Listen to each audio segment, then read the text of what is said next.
Good morning, good afternoon, good evening. You're welcome to my channel. Today we're going to be talking about the facts and the misconceptions about HIV. In the world as it is right now, over 38 million people are living with HIV and AIDS, and yet there are still misconceptions about HIV. So we're going to be debunking those myths, the misconceptions that people have, and we'll be replacing it with the facts about HIV. So first and foremost, let's know, what is HIV?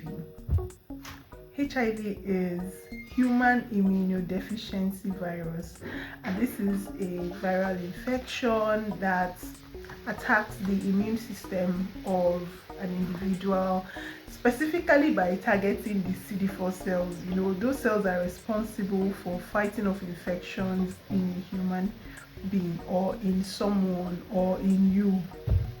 All right, so how can you get this HIV and AIDS? HIV and AIDS can be, transmitted in three different ways.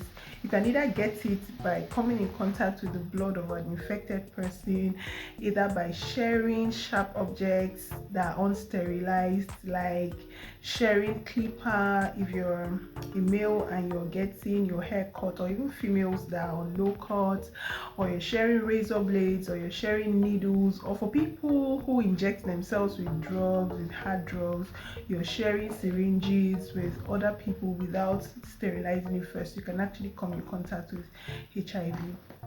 Secondly, you can also get it through sexual intercourse. It doesn't matter whether it's a vaginal intercourse, whether it's vaginal penetration, whether it is anal sex, or the semen of an infected person. You could get infected through those different fluids during sexual intercourse. And then thirdly, you can also contact HIV and AIDS. If you're an infected mother, you can pass it to your child through breast milk or during childbirth. So those are the ways that HIV and AIDS can be transmitted. It's good to know that HIV and AIDS is preventable. I made a video on that. You can look for the video, or I'll link it in the comment section so you can actually watch it. You could prevent HIV by consistent use of condoms, by taking your medicines, the medicines that have been formulated for that purpose. You have the pre-exposure prophylaxis and the post-exposure prophylaxis. You can also prevent yourself from getting HIV by needle safety. Be safe. Don't share needles with people. If you're a professional and you need to inject somebody that is already infected, take precautions. And if there's any struggling of any kind, ensure that the patient is calm before you inject. Just be safe while you're using needles, whichever way, whether occupationally or non-occupationally. And then lastly, for prevention, ensure that you involve yourself in regular testing.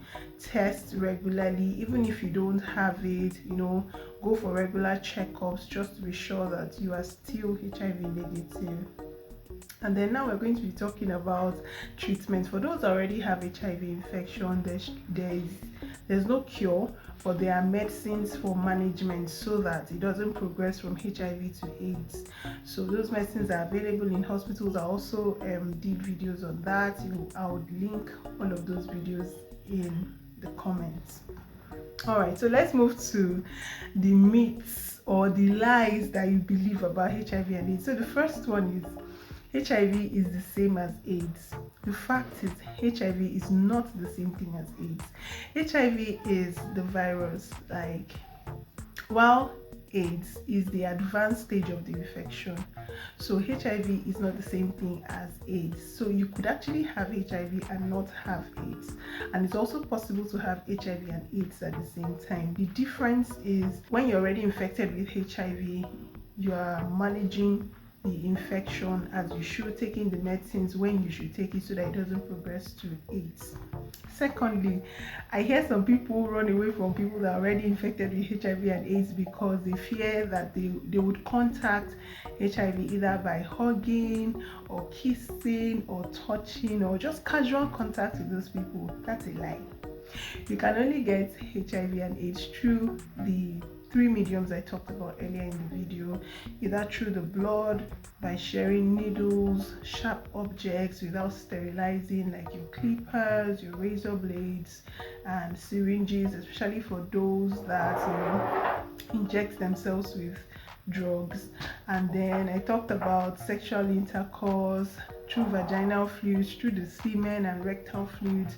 You can actually get HIV, or when a mother breastfeeds the child, or during childbirth if the mother is already infected. So if you hug somebody that has HIV and AIDS, you won't get it. If you kiss them, you're not going to get it. And then if you also hold hands with them, you're not going to get it. So please stop the stigma, stop believing those lies. All right, the third one is HIV is a death sentence. So the truth is, it can weigh you down as a person, but it is not a death sentence. Reason being that there are antiretroviral therapy, like medicines that can keep you living long and healthy. It doesn't even show on your face, especially when you take your medicines as you should. So it is not a death sentence. Another myth is that HIV can be transmitted by mosquito. Ha! This one made me laugh so much. What would happen to those of us in malaria infested countries like Nigeria, where I am, sub-Saharan Africa as a whole, the Middle East, and some of the Asian countries? What will happen to us? Please, mosquito does not have the capacity to transmit HIV. In fact, HIV cannot even survive. The virus cannot survive in mosquitoes. So no, mosquitoes cannot transmit HIV. And then some people feel like, oh, there are some sets of people, or there are some certain people that are at risk of getting HIV and AIDS, maybe because of their lifestyle, say the prostitutes, whether they are male or they are female prostitutes. But no, HIV does not discriminate though. It can affect anybody regardless of your gender, whether you are a male or a female, regardless of your lifestyle, whether you're living a safe lifestyle, in quotes, you don't have sex recklessly and all of that. You could just be in your home and maybe a family member or a friend visits, uses whether your razor blade to cut their nails, maybe has a cut and you don't know the person is infected, and probably at that time you just feel like, oh, let me also have cut my own nails as well, and then you also have a cut. Already you've come in contact with the blood of an infected person. The truth is, anybody can be infected. All right, so the last myth I'll be talking about in this particular video is that persons living with HIV and AIDS do not have fulfilling relationships and have children. People have not seen anything. In my years of practice, right, I've seen people look so healthy, have fulfilling relationship, have children that do not even have HIV and AIDS, and you will see them walk past you and you won't even know. So because of the modern medicine and the antiretroviral therapy that is available, as long as they take it as they are supposed to, follow all the instructions they've been given, they go ahead to live fantastic lives. So don't allow anybody lie to you. People living with HIV and AIDS have fulfilling relationships and have HIV negative children as long as they use their medicines the right way. Which of these facts came as a surprise to you? Let me know in the comments. Did I cover all of the questions in this video? If not, please drop them in the comments as well. I'll sure respond to them. And don't forget to give us a thumbs up in this video. Until I come your way again, my name is Matilda Inibe. Peace out. Bye.